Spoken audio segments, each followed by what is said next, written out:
Good evening, my friends. This is Santa Claus greeting you on this chilly January 8th, 2026, bringing tidings and news from around our beautiful world. Let's begin with some promising economic news from the United States, where productivity has reached its fastest pace in 2 years. The elves and I are always pleased to see efficiency improving. It reminds me of our workshop at the North Pole. This 4.9% increase shows that American workers are producing more while working the same hours. However, I noticed that employment costs are dropping, which means our working brothers and sisters might be feeling the pinch despite the economy growing. We must remember that true prosperity should lift up all people, not just bottom lines. Speaking of oil, it appears the United States is seeking more crude from Venezuela despite being the world's largest producer. You see, not all oil is created equal. American refineries were built long ago for heavier types of crude. It reminds me of my sleigh designed specifically for a certain type of reindeer magic. Secretary Rubio believes this will create tremendous opportunities, though we must always consider how energy decisions affect both people and our precious Earth. Meanwhile, across the globe, concerning news emerges from China, where exports of rare earth minerals to Japan are being restricted. These special materials, truly gifts from the Earth itself, are needed for everything from cars to computers. This appears to be in response to comments from Japan's Prime Minister about Taiwan. Oh my, how I wish nations could resolve differences through dialogue rather than economic pressure. Every child knows that sharing our toys makes for a happier playroom. Turning our attention to Colombia, there was quite a stir when President Trump called President Petro, who had feared possible military action against his country. I'm heartened to hear they spoke directly. Person-to-person conversation is always the first step toward peace and understanding. As I always tell the elves, misunderstandings melt away when we open our hearts and listen to one another.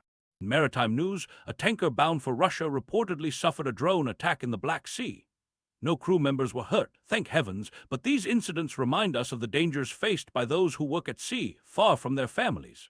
Mrs. Claus and I always keep seafarers in our prayers, especially during these troubled times.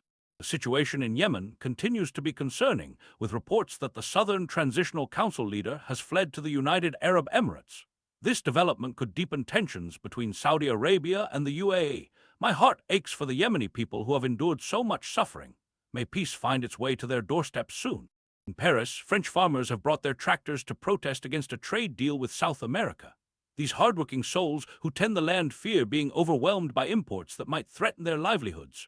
We are between resentment and despair, said one union member. Oh, how we must remember that behind every policy decision are families trying to put food on their tables. From Cambodia comes news that authorities have extradited a businessman accused of running cryptocurrency scams and forced labor camps. Such exploitation of vulnerable people is truly contrary to the spirit of giving and compassion that should guide us all.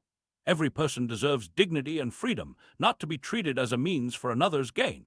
In Australia, communities are facing catastrophic fire risks as temperatures soar above 45 degrees Celsius.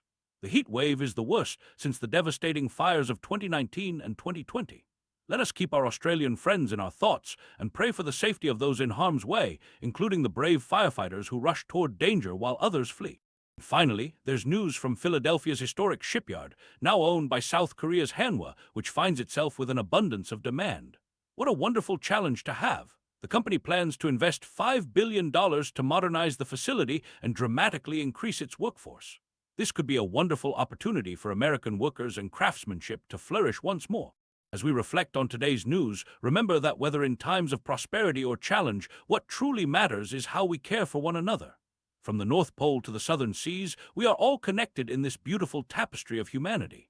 Until tomorrow, may peace fill your hearts and kindness guide your actions.